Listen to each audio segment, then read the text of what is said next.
Okay, we start with interprocess communication. So, what is interprocess communication? Here, maybe more than one processes they want to communicate to each other. Okay, so that time we will use interprocess communication. So, how we'll use it? So, one process to one more process, you want to communicate something. So, by default, so if you saw whenever you are doing the fork, by default, something is shared between those two. Okay, those two processes. If you are using only fork, so that time what will happen? Your code segment is shared. Okay, until and unless you use the exec. Okay, whenever you are doing the v4, by default data segment also is shared. Okay, so that is a it's shared between two processes and you are running it. But actually you want whenever you are running two processes differently, so that time you want to communicate between those two processes. Maybe you are using some common memory or maybe some common thing, that is a resource you are using it. So for that you may require to communicate it. Okay, so maybe some external interrupt is coming, that depending on that interrupt you want to communicate between two processes. So that time how they have to communicate, so that is nothing but inter-process communication will come. Okay, so for that we have different methods how we can communicate it. And it may be here inter-process communication we can consider as a, it may be there in one single system, or it may be there from a one system to one more system, different systems. Okay, so overall how we'll communicate those all things we'll see it. Okay, so here first one is pipes. So it's nothing but this pipes is normally whatever will cover it is here ancestors, whatever will be there, that process ancestors, maybe parent to child or grandchild. So whatever will be there from the those process only can communicate to each other. Okay, so how to create the pipes, how they can communicate it, those things we'll see it. Okay, so then the next one is co-processes. So two processes depending on the some situation. So what they are doing is sharing some resource. So after some time automatically it will ask other process to use that resource. Okay, and next one is FIFO. It's the same as that of pipe, but little bit difference between the how to open the FDs and read write permission kind of things, and one at a time message how it will pass it. Okay, so the pipes and FIFOs are almost all same. Little bit difference is there. So in detail, what all those difference we'll study it. And message queue. So there will be one queue that is nothing but linked list kind of things. Internally in kernel, you will be having the linked list kind of thing. One queue will be there. So processes in one end, they will write the content. From one more end, they will read the content. Okay, different process, they will read the content. Okay, so this you can use it in between that, not only from the ancestors of the that processes, but different processes between also you can use it. Message queue. Okay, same thing is semaphore. So I think already semaphore you already studied in OS subject. Same concept, but here one or two small programs will be there. Okay, so whenever you are using common resource, so once weight and signal kind of things you will use it in that semaphore. Okay, so then depending on that value, that is whatever you are creating a semaphore integer value, so depending on that it will take corresponding information. Okay, so you have to wait it or you have to call it, sorry, you have to write it. Okay, so depending on that it will take it. uh, then next one is shared memory. So in shared memory is nothing but here in kernel you will be having the particular memory. So n number of processes are using that one. So we can write randomly, and some other process can read it. Okay, so there is a restriction again. So that shared memory, how we and who can write it. Okay, so those all things we'll see in detail. And client server properties, this is nothing but you already know, one system to one more system. If one side is client, one side is server, so how you have to send the signal from one system to another system. Okay, so here in our example on what we'll see is, in one system only we'll make one side as a one process as a client, one more process as a server. Okay, and how they are communicating. Okay, so that we'll see it. I think this program also you implemented in cn lab. I don't remember exactly. Maybe you implemented the client server communication. Okay, I think using socket you have implemented.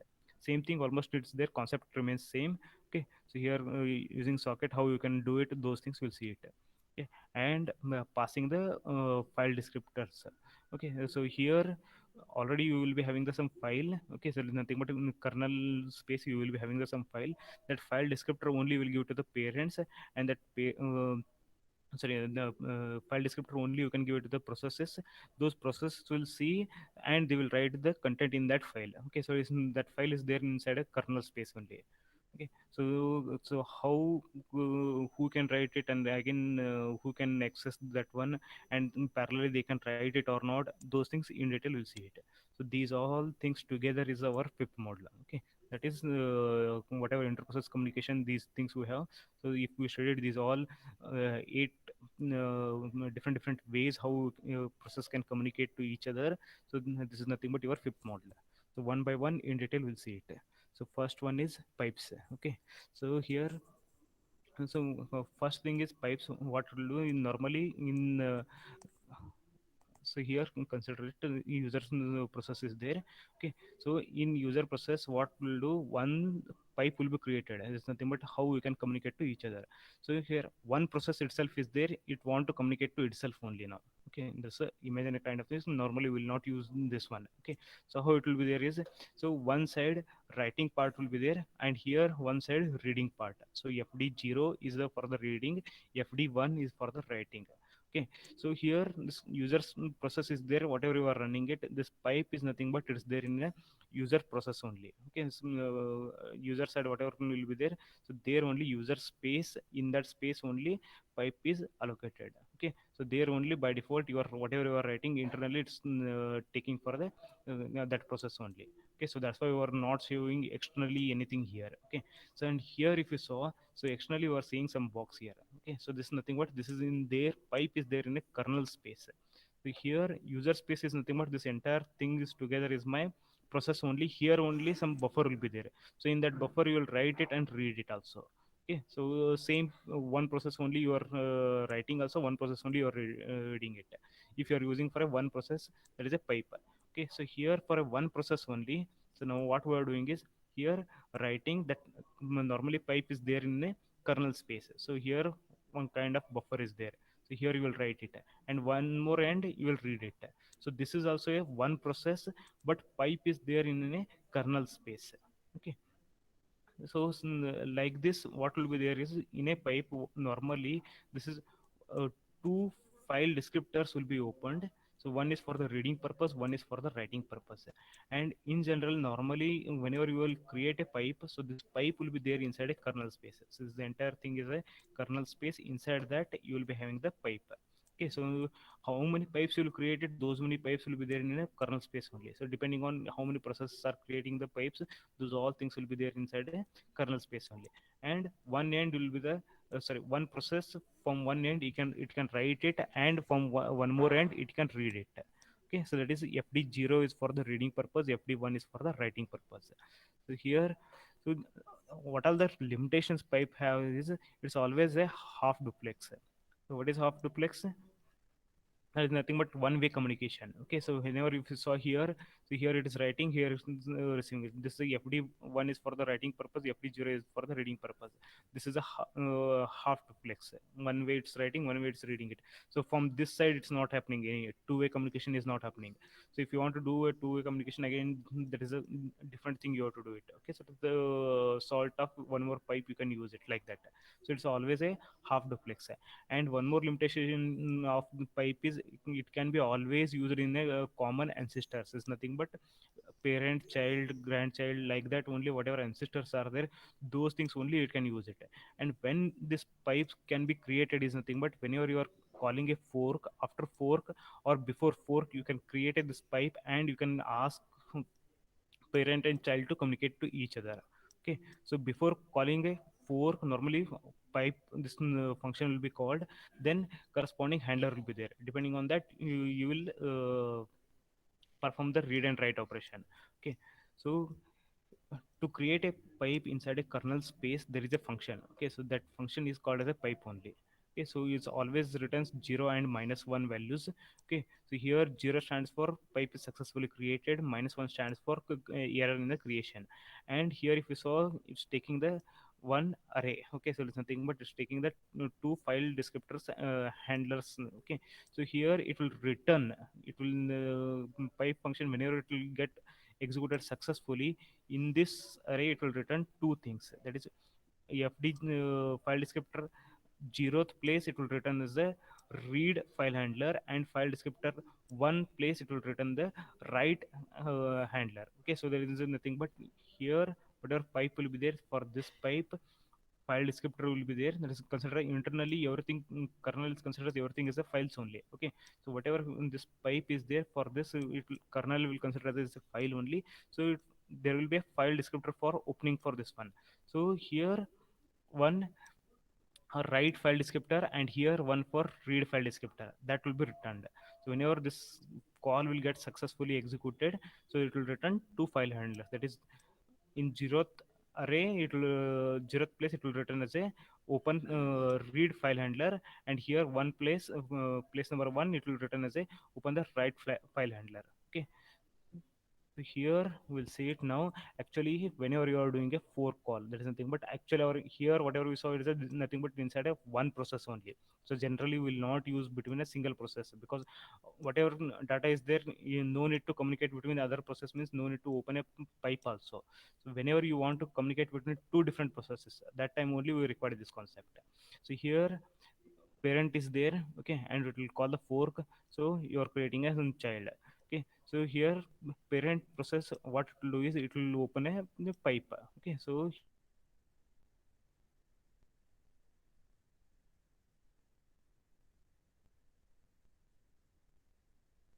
zeroth will be the file handler for reading, and one for the always file handler for the writing purpose. So here common place in kernel, one pipe is opened. Okay, so this is writing purpose fd1 from the parent, and here zeroth place from the pipe, it's reading it. Same thing here, child also will call the pipe. Okay, this function pipe function, it will call it.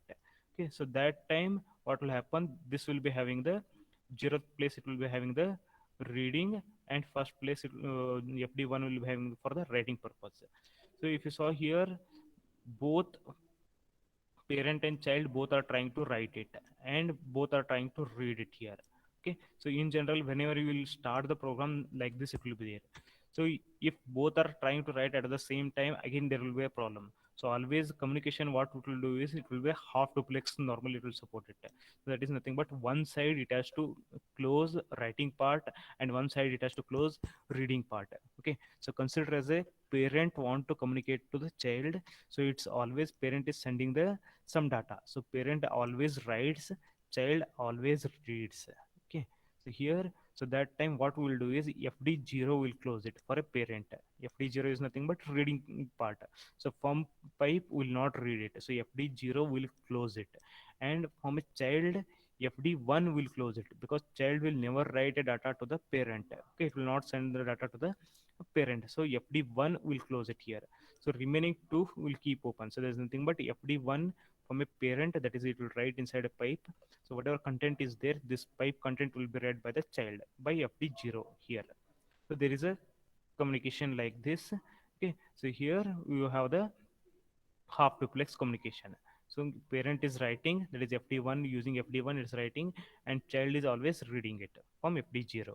Okay, so suppose now there are two rules. Okay, so suppose here in this one, so pipe whatever is created, after some time, maybe child or parent, they close their both the fds. Okay, so here we close one fd, like that if parent is closer both the fds, or child is closer both the fds.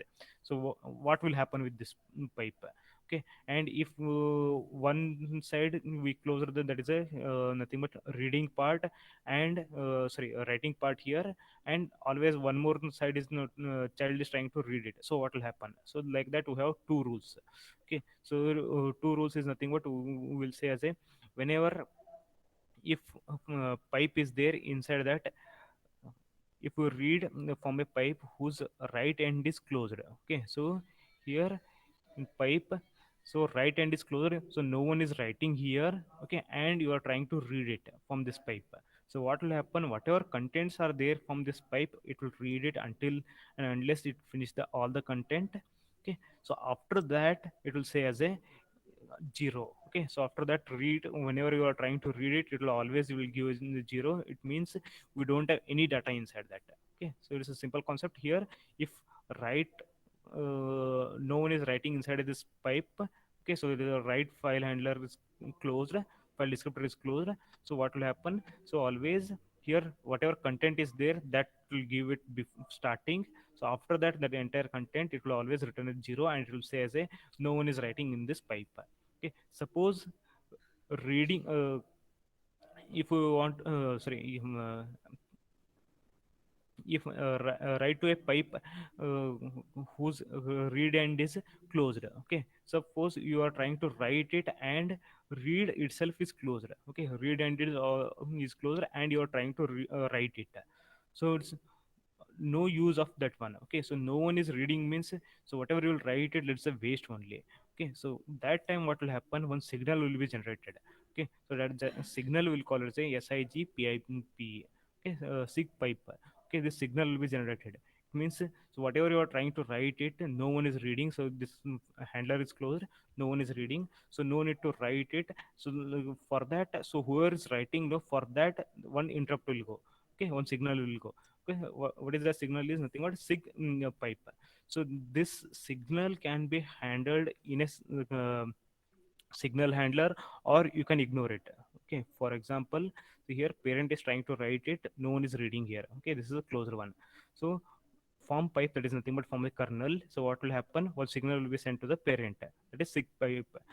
Signal will be sent. So parent can receive that signal. Okay, parent can receive that signal and perform some action, or it can ignore it, it's left to the parent only. So that time it will say as a and error number. So what is the error number, why that signal is came. Okay, so that also will be sent. So that error number is nothing but e pipe, is nothing but in a pipe you are trying to write it, there's no one is there to read. So like that, it will send one error number. In error number, here this is the error number is nothing but it's a global variable. Okay, so in global variable, it will give the what is the error, why we are sending this signal. Okay, that value also it will give it error number. Any doubts in this one? We'll take example. Before taking example, any doubts in this one concept wise?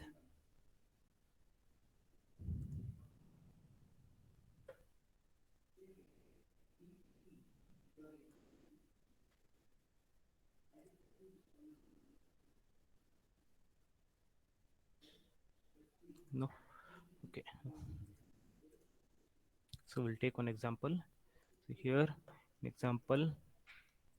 So what we are doing is file handler. Okay, so file descriptor fd2 we're creating it. So there will be a read and write file descriptor will be created. Okay, and here we are saying as a pid. So whatever pid for whatever we are doing it, and that pid will receive it. So first we are doing is a pipe.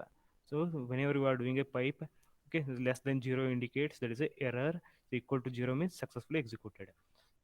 So whenever successfully executed, fd2 will be there, that is nothing but 0th will be there for the reading purpose, fd1 for the that is writing purpose.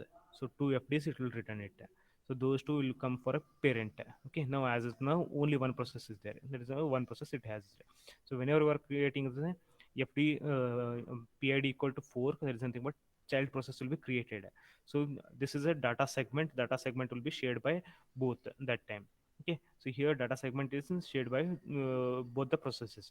So both processes fd zeros has the read, both processes fd1 has the write. Okay, fds those two have, that is fd0 for both process is a reading, for fd1 for both processes for the writing.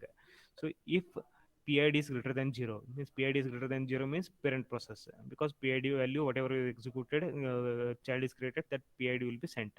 So now what is our intention is FT0 we are closing it. FT0 is closing is nothing but we are saying as a parent don't want to read it. Okay, so here whatever example was there, so here parent don't want to read it. So always you want to write it only. Okay, so FT0 is closed. Like that for a child, FT0 will keep it, FT1 will close it. Okay, so here, so before that we'll see here fd0 we closed, so it means it's always writing it. So here write function we're calling, so where you have to write in this file descriptor you have to write it. That is what content you are writing it and how many bytes that we are sending it. Okay, so this is the content and how many bytes you are writing it. Okay, in reverse thing, in child what we'll do is, so fd1 will close it. Fd1 is nothing but child don't want to write anything, always it want to read it. Okay, so here what we are doing is read call. So fd0, in fd0 you are trying to read it. So and you are sending a one pointer here, that is a character pointer you are sending. So if you saw here line max length, whatever you given, some length whatever size you will give it, that much memory will be allocated, that pointer address we are sending it. So in this buffer it will read it. Okay, so how many bytes, maximum these many bytes you can read it. So here read call, what will happen, so whatever buffer is there, if that contains buffer this maximum length content, so it will read all the things. If it contains less than that, it will read those many bytes only. Okay, and it will return how many bytes it read. Okay, so here if you saw in right, we're sending as a 12. Okay, this max length is defined as 100 bytes actually. So here this 100 is there, 100 bytes you are trying to read it. So only 12 bytes are there content, so it will read 12 bytes and it will assign the how many bytes it read. Okay, so this read function will return 12. Okay, so 12 number of bytes you read it. So whatever we read it, that is nothing but child, whatever it's read it, same thing you are trying to print in one a file. Okay, so here what we are doing is again write function. So where you are write standard output, it consider here you are writing on a monitor only. Okay, standard output, there you are trying to write it. So what you are writing, whatever you read it, that buffer you are writing how many bytes, so how many bytes whatever you read it, same thing you are trying to write it. Just child process whatever it read, same thing you are displaying on the monitor. Okay, so here if you saw, so whenever parent came, so parent what it's doing is it's closing a file handler of read, and here child came, it's closing the file handler for write. So there is a communication between these two by using this pipe. So this pipe is nothing but memory will be allocated inside a kernel space. So two processes, what is that is parent and child communicating to each other, that is nothing but they are sending this data. Okay, hello world, this data they are sending it from the parent to the child. Okay, they're sending it by using this pipe. Okay, so here by using fd1 and fd0 they are reading it. Any doubts?